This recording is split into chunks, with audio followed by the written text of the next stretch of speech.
20वीं सदी की शुरुआत हो चुकी थी।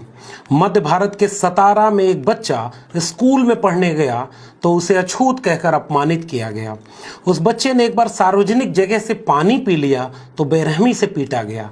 6 भाषाओं व 26 डिग्रियों के साथ जब विदेश से पढ़कर लौटा तो किसी ने रहने के लिए किराए पर कमरा न दिया।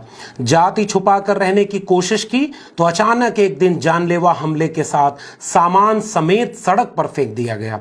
अफसर के पद पर नौकरी करना शुरू किया तो संवर्ण चपरासी ने पानी देने से मना कर दिया और फाइल फेंक कर पकड़ाया। उसके पास डिग्रियां थीं, काबिलियत थी, मौके थे, जरूरत भी थी, मगर वह न तो विदेश में जाकर बस गया और न उसने नौकरी, पैसा, घर गृहस्थी में अपना जीवन लगा दिया।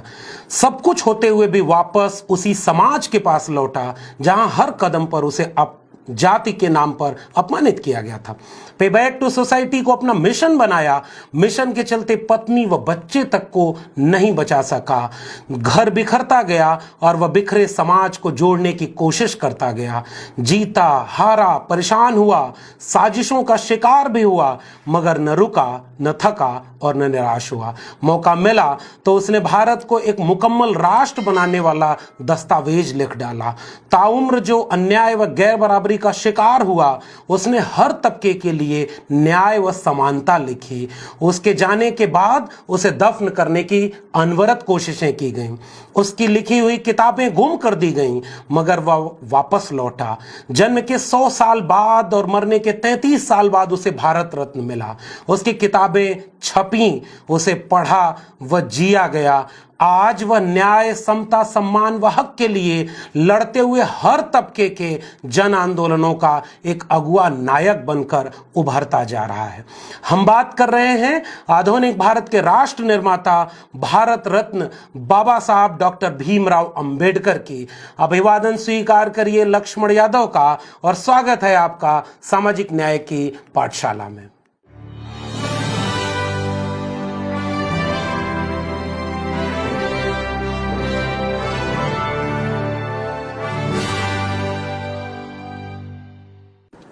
डॉक्टर अंबेडकर, यह नाम सुनते ही आपके जहन में सबसे पहले कौन सी छवि उभरती है? आज देश के हर नागरिक को खुद से यह सवाल जरूर करना चाहिए। दरअसल एक आम भारतीय नागरिक के कॉमन सेंस में डॉक्टर अंबेडकर साजिशन 2 खांचों में कैद कर दिए गए। सूट बूट पहने, संविधान हाथ में लिए हुए संविधान वेत्ता की छवि, या दलितों का नेता व आरक्षण वाला शख्स? क्या ऐसा ही है? अगर ऐसा ही है तो क्या यह यूं ही है? और ऐसा क्यों है? यह हमारी पीढ़ी के लिए असली सवाल है। गांधी, नेहरू, पटेल, तिलक, लाला लाजपत राय, राजेंद्र प्रसाद तक के बारे में जो आपको पढ़ने, सुनने व जानने को मिला, उसके मुताबिक जरा ये बताइए कि ये किसके नेता थे? जंगे आजादी के नायक और अखिल भारतीय नेता। और डॉक्टर अंबेडकर, उनके विचार, दर्शन और ख्वाब क्या थे? और डॉक्टर अंबेडकर के विचार, दर्शन और ख्वाब क्या थे? ये सोचने वाली बात है। और आज की बातचीत में मैं केवल अंबेडकर की छवियों पर बात करूंगा और 21वीं सदी के युवा अंबेडकर को कैसे जाने। मेरा उनके लिए सवाल है यह सोचने समझने का कि असल में डॉक्टर अंबेडकर कौन थे। सबसे पहले मैं बात करूंगा एक समाज शास्त्रीय डॉक्टर अंबेडकर की। क्रिस्टोफ जेफरले ने अपनी किताब में 3 चरणों में एक समाज शास्त्री अंबेडकर की छवियों को बनाया है। और पहले चरण में 1920 तक संस्कृतिकरण की वैचारिकी से संचालित अंबेडकर को मानते हैं, जिसमें वो हिंदू धर्म में सुधार की गुंजाइश खोजकर उसमें अस्पृश्यों, अछूतों को जगह दिलाने की कोशिश करते हैं। मंदिर प्रवेश आंदोलन और तमाम तरह के आंदोलन करते हैं जिससे कि उस समाज में जगह मिल सके अछूतों को। टॉमस पेन के समतावादी विचारों से ज्योतिबा फूले और डॉक्टर अंबेडकर दोनों प्रभावित होते हैं। महाड़ सत्याग्रह, नासिक आंदोलन, येवला आंदोलन, ये सारे अंबेडकर के पहले चरण के समाजशास्त्री दौर के हैं। समाजशास्त्री अंबेडकर का दूसरा चरण हिंदू धर्म में सुधारवादी सोच को पूरी तरह त्याग कर हिंदू धर्म और उसके सभी सांस्कृतिक प्रतिष्ठानों की तार्किक आलोचना व नकार के साथ देश चलाने वाले सत्ता संस्थानों में अछूतों के लिए शिक्षा व राजनीति में प्रतिनिधित्व का सवाल उठाने से जुड़ता है। यानी अंबेडकर अब मंदिर और तमाम तरह की जगहों में हिंदू धर्म में सुधार की सोच को छोड़कर शिक्षा और सत्ता तक भागीदारी के सवाल तक आने लगे थे। तीसरे चरण में समाजशास्त्री अंबेडकर हिंदू धर्म को छोड़कर किसी और धर्म में चले जाने को स्वीकार करते हैं। यहां एक बात सोचने की है, उसी दौर का जब इतिहास लिखा गया तो गोविंद सदाशिव घुर्ये उनको जाति पर काम करने वाला पहला मानव शास्त्री कह दिया गया, जबकि उनका काम 1932 का है और अंबेडकर 1920 से ही जाति के खिलाफ लिखना शुरू कर चुके थे। Caste in India and their mechanism, genesis and development, यह लेख 1917 का है और एनिहिलेशन ऑफ कास्ट 1936 की। एक समाजशास्त्री अंबेडकर को पहला समाजशास्त्री माना जाने की बजाय एमएस श्रीनिवास और लुई ड्यूमा जैसे समाजशास्त्रियों को, मानव शास्त्रियों को आगे तवज्जो दी गई और डॉक्टर अंबेडकर को खारिज किया गया या दोयम दर्जे का समाजशास्त्री माना गया। जबकि डॉक्टर अंबेडकर लगातार कहते हैं कि जाति एक क्लोज्ड ग्रुप है, यह ग्रेडेड इनइक्वालिटी में है, परतबद्ध असमानता जिसमें ऊपर की ओर घृणा और नीचे की ओर अपमान भरा हुआ है।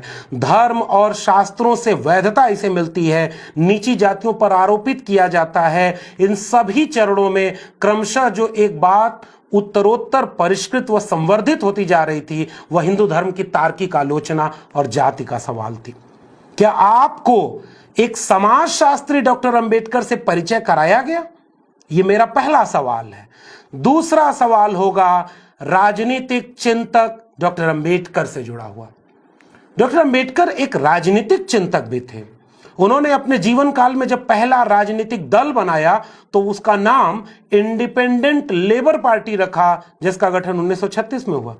शेड्यूल कास्ट फेडरेशन 1942, स्वतंत्र मजदूर दल 1937, रिपब्लिकन पार्टी ऑफ इंडिया 1956। कौन थे डॉक्टर अंबेडकर जो एक राजनेता, राजनीतिक चिंतक के तौर पर भारतीय राष्ट्र राज्य संबंध की अवधारणाओं को परत दर परत हमारे सामने उगाड़ कर रख रहे थे? नागरिक बोध क्या होना चाहिए, सार्वभौमिक मताधिकार कैसे होना चाहिए, राज्य में गांव, शहर, इन सब को लेकर के जो बारीक समाजशास्त्रीय व राजनीतिक चिंतन था वो डॉक्टर अंबेडकर के पास था। लेकिन क्या राजनीतिक चिंतक के तौर पर डॉक्टर अंबेडकर की छवि को आपके सामने पेश होने दिया गया? तीसरा पहलू आता है आर्थिक चिंतक डॉक्टर अंबेडकर का। डॉक्टर अंबेडकर ने 1921 में the problem of the rupee यानी रुपए की समस्या नाम से लेख लिखा। The evolution of provincial finance in British India, यानी ब्रिटिश भारत में प्रांतीय वित्त का विकास, यह लेख 1927 में लिखा। इस लेख के ही आधार पर 1927 में लिखे इस लेख के आधार पर आजाद भारत का वित्त आयोग बनाया गया। लेकिन क्या आपको एक अर्थशास्त्री डॉक्टर अंबेडकर से परिचित होने दिया गया? जेंडर जस्टिस की बात आती है तो लैंगिक न्याय के अगुआ डॉक्टर अंबेडकर का चेहरा, डॉक्टर अंबेडकर की छवियां, संपत्ति का अधिकार महिलाओं को भी मिले, महिलाओं के काम के घंटे कम किए जाएं, महिलाओं को मातृत्व अवकाश यानी चाइल्ड केयर लीव मिले, महिलाओं के लिए वुमेन लेबर वेलफेयर एसोसिएशन बनवाया जाए, हिंदू कोड बिल, इसके नाम पर 27 सितंबर 1951 को मंत्रिमंडल से इस्तीफा दे दिया। इतना सब कुछ महिलाओं के लिए सोचने वाला व्यक्ति क्या जेंडर जस्टिस के डिस्कोर्स में जेंडर जस्टिस वाला डॉक्टर अंबेडकर आपके सामने पेश होने दिया गया? अगली बात अगर शिक्षा की करें तो डॉक्टर अंबेडकर ने कहा शिक्षा वो शेरनी का दूध है, जो पिएगा वो दहाड़ेगा। पाठशालाओं को अंबेडकर कहते थे ये सामाजिक संस्थाएं हैं जो जिंदा हैं, यानी सजीव सामाजिक संस्थाएं। सरकारी शिक्षा में सबसे ज्यादा बजट का हिस्सा खर्च किया जाए, शिक्षा का मूल चरित्र ही सरकारी रखा जाए। बॉम्बे असेंबली के सामने अपना रिप्रेजेंटेशन देते हुए डॉक्टर अंबेडकर कहते हैं कि शिक्षा पर हम कम खर्च कर रहे हैं, यह इस देश के वंचितों शोषितों के साथ अन्याय है। दलित, वंचित, महिला शिक्षा बहिष्करण शिक्षण मंडल खोला, 1945 में पीपल्स एजुकेशन सोसाइटी खोला और शिक्षा को सामाजिक, सांस्कृतिक व राजनीतिक बदलाव की बुनियाद माना। लेकिन शिक्षा संबंधी विमर्शों में क्या डॉक्टर अंबेडकर शामिल किए गए? अगली कड़ी में अगर हम बात करें मजदूरों की, किसानों की, तो श्रमिकों के नेता के तौर पर डॉक्टर अंबेडकर को क्या ट्रेड यूनियन में याद किया जाता है?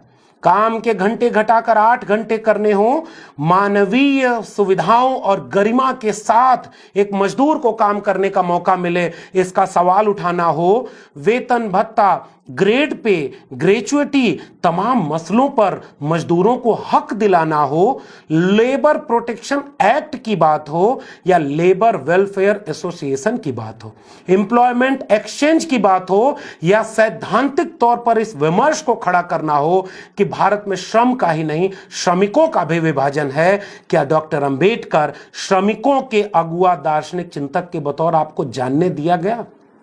ये मेरा सवाल है आज की पाठशाला में। अगर आगे बात करें तो पत्रकार अंबेडकर से क्या आपको परिचित होने दिया गया? मूक नायक, बहिष्कृत भारत, समता, जनता और प्रबुद्ध भारत, इस तरह के अखबारों को निकालने वाला डॉक्टर अंबेडकर, जिसने ये वाक्य कहा था कि अछूतों का कोई अखबार नहीं होता, बावजूद इसके इन सारी छवियों की बजाय डॉक्टर अंबेडकर को आज भी एक बड़े तबके में दलितों का नेता, आरक्षण वाला शख्स या इस तरह की तमाम चीजों को लेकर के जाना और समझाया गया। ये पाठशाला आपके सामने ये सवाल लेकर आई है कि क्यों आपको अंबेडकर को पूरा नहीं जानने दिया गया? क्या वाकई हम एक कृतज्ञ राष्ट्र हैं? क्या हमें अंबेडकर की इन बातों को अपनी पीढ़ियों को बताया, पढ़ाया या जानने दिया जाना नहीं चाहिए था?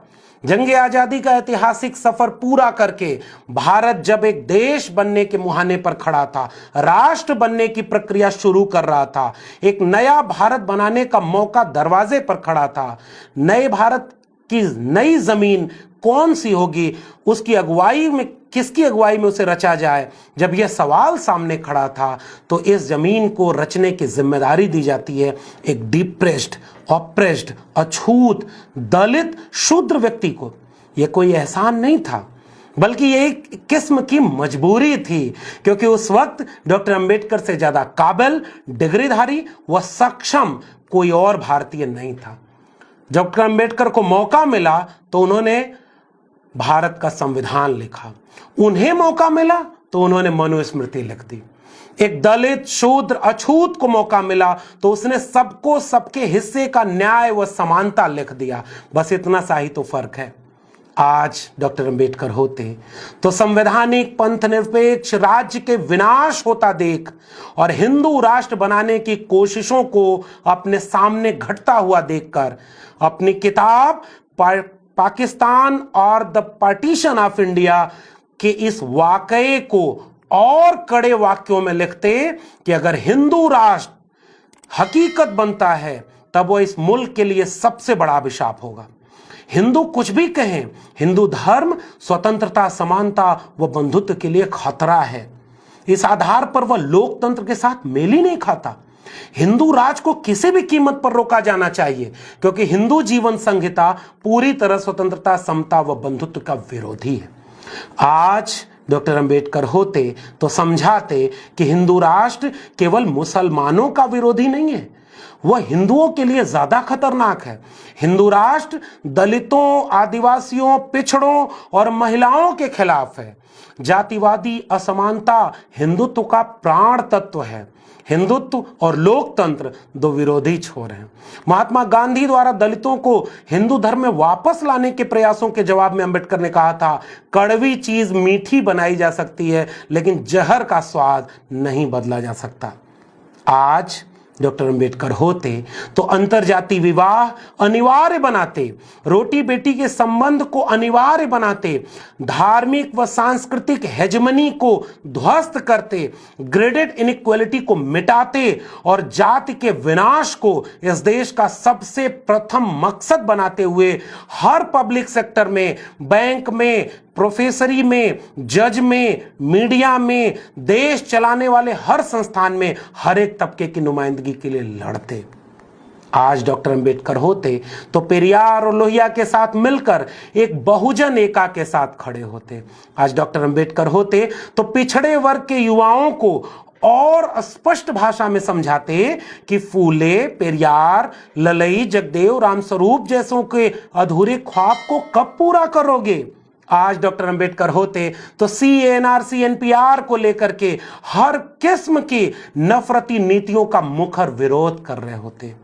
आज डॉक्टर अंबेडकर होते तो नई शिक्षा नीति का विरोध करते, सरकारी कंपनियों, स्कूलों, कॉलेजों, विश्वविद्यालयों, बैंकों, बीमा क्षेत्रों, रेलवे और खेतों तक को निजी हाथों में बेचे जाने के खिलाफ सबसे बड़े आंदोलन की अगुवाई कर रहे होते और इन सब को राष्ट्रीय संपत्ति घोषित करने की बात कहते। आज डॉक्टर अंबेडकर होते तो भारत को एक राष्ट्र बनने की गंभीर कोशिश में शामिल करते, जिसकी शुरुआत उन्होंने 1850 में की। एक बार ईमानदारी से सोच कर देखिएगा, क्या डॉक्टर अंबेडकर को समग्रता में आपको जानने दिया गया?